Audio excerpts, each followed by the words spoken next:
High বন্ধুরা, আজকে আমরা যাচ্ছি তারকেশ্বর। এখন আমরা লঞ্চে উঠবো। এখন আমরা লঞ্চে উঠে পড়েছি। এবার হাওড়ায় যাব। হাওড়া থেকে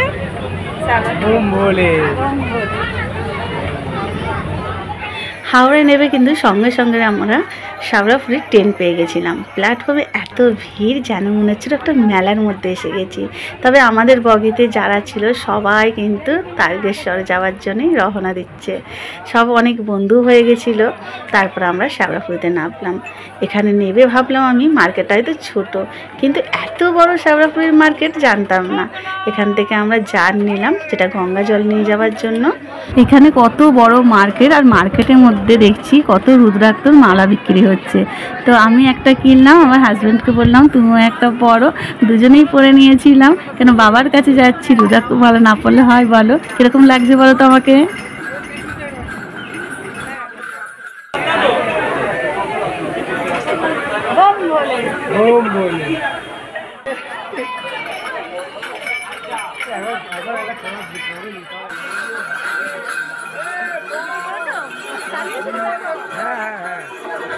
এই দেখো, এটাই হচ্ছে নিমাই ঘাট। নিমাই ঘাটে মানে এত ভিড়, মানে প্রচুর লোকজন, যারা সব তারকেশ্বর যাবে এখান থেকে জল তুলে নিয়ে।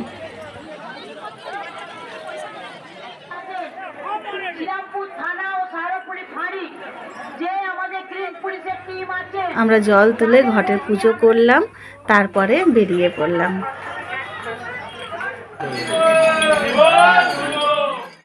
बोले बाबा बोलबो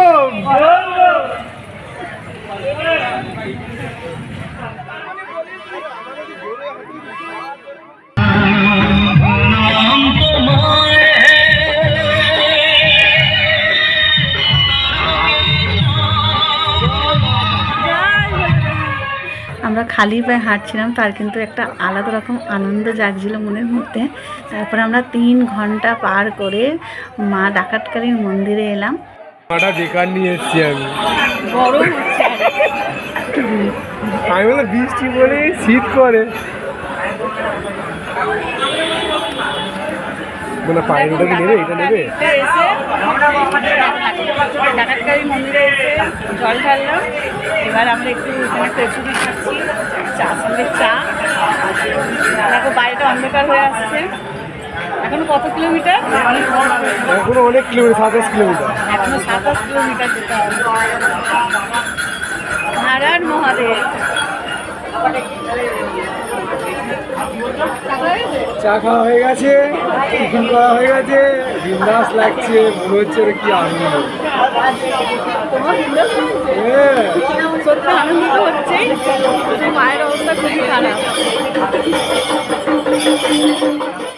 চলো, আমি ঠিক আছি। বোম বলে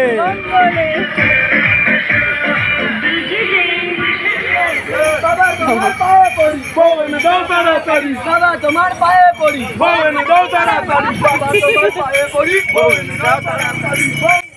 আর এক একজন বাঘগুলো এত সুন্দরভাবে সাজিয়েছিল, মানে দেখার মতন। আর এই ভাইদের এত দৌড়চ্ছে এরা, এদেরকে দেখে যেন সত্যি বলতে আরও আমাদের এনার্জি বেড়ে যাচ্ছিল, যে কত সুন্দরভাবে ওরা যাচ্ছে, আমরা যেতে পারবো না। তো আমরা একটু করে মানে ব্রেক নিচ্ছিলাম, এখানে আমরা একটু এনার্জি ড্রিঙ্ক খেয়েছিলাম। তারপর খাবার পর আমরা সোজা কাশী বিশ্বনাথ চলে গেছিলাম। তবে কাশী বিশ্বনাথ কিন্তু অনেকটা দূর। এই যে ব্রিজটা আছে, এই ব্রিজটা পার হতে হতে অনেকটা সময় লেগে গেছিলো। তবে বাবার কাছে গেলে সচ্চা মনে, এক মনে যদি বাবার কাছে যাওয়া যায়, সব কিছু অসম্ভবকে সম্ভব করে দেয় বাবা। এটাও কিন্তু আমার বিশ্বাস হয়ে গেছে তারকেশ্বর গিয়ে।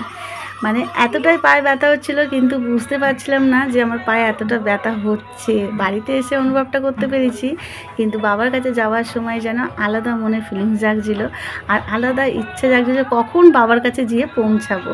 শেষমেশ আমরা কাশী বিশ্বনাথ পৌঁছে গেলাম। তবে এখানে পৌঁছে কিন্তু সিস্টেমটা একদম অন্যরকম ছিল। এই যে পার্কটা আছে, এই পার্কের পেছন দিয়ে একদম লাইন ছিল, তারপরে বিশ্বনাথের কাছে গিয়ে জল ঢালতে পারবে। মনে হচ্ছিল কীভাবে সিঁড়ি থেকে উঠে গিয়ে বাবার কাছে জল ঢালবো, মানে পা একদম টানছিল না। এত পায়ে যন্ত্রণা হচ্ছিল। কিন্তু যতটা কষ্ট লাগলো সিঁড়ি থেকে উঠে যেয়ে বিশ্বনাথকে জল ঢালার, নামার সময় কিন্তু মনেই হচ্ছিল না যে আমি ওখান থেকে উঠে জল ঢেলে নিচে নেমে এলাম। তারপর আমরা 5 মিনিটের মতন একটু ওখানে চাতালে রেস্ট নিচ্ছিলাম।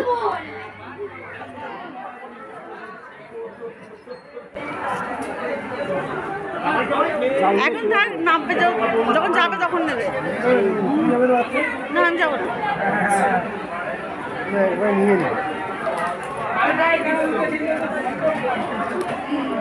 বোম বলে বোম বলে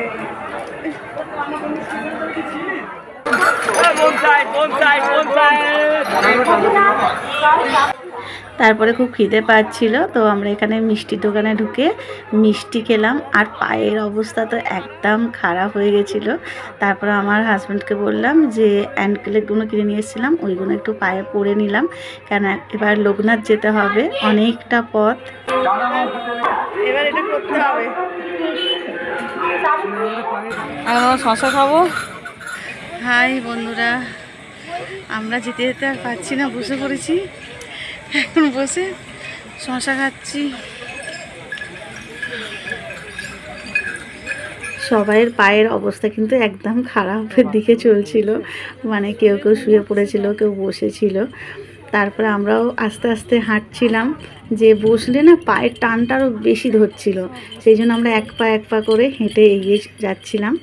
তারপরে আমরা অনেকটা সামনাসামনি এসে গেছি। যখন এটা দেখলাম যেন মনে হচ্ছে তারকেশ্বর এসে গেলাম, কিন্তু না, তারকেশ্বর না, এখন অনেকটা পথ দেরি আসতে। তবে এখানে আসতে সবার মনে একটা আনন্দ জেগে উঠেছিল যে আর বেশিক্ষণ নয়, এবার আমরা বাবার কাছে পৌঁছে যাব। তো সারা রাত ধরে আমরা কিন্তু হেঁটে হেঁটে শেষমেশ পৌঁছালাম লোকনাথ ধামে।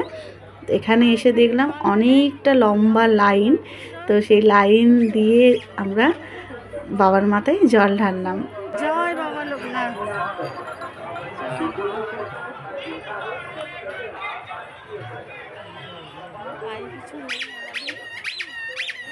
লোকনাথ বাবা লাইন পড়েছে।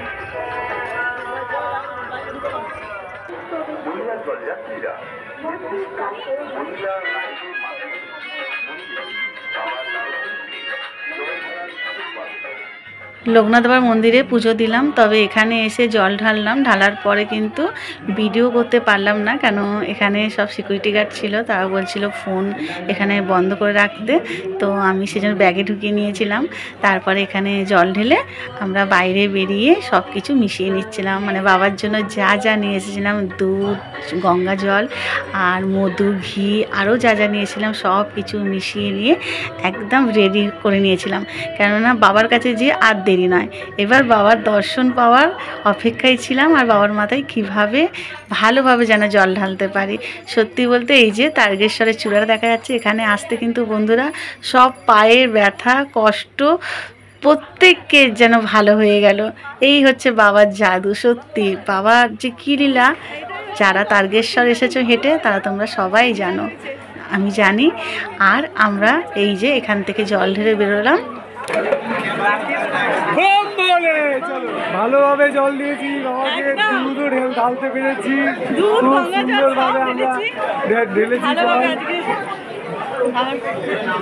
জল ঢেলেছি। চলো এবার বাড়ির দিকে রওনা দিই। এখন আমরা বাড়ি যাচ্ছি, ট্রেনে উঠে পড়েছি। আবার তোমার সঙ্গে দেখা হবে নেক্সট ভিডিওতে।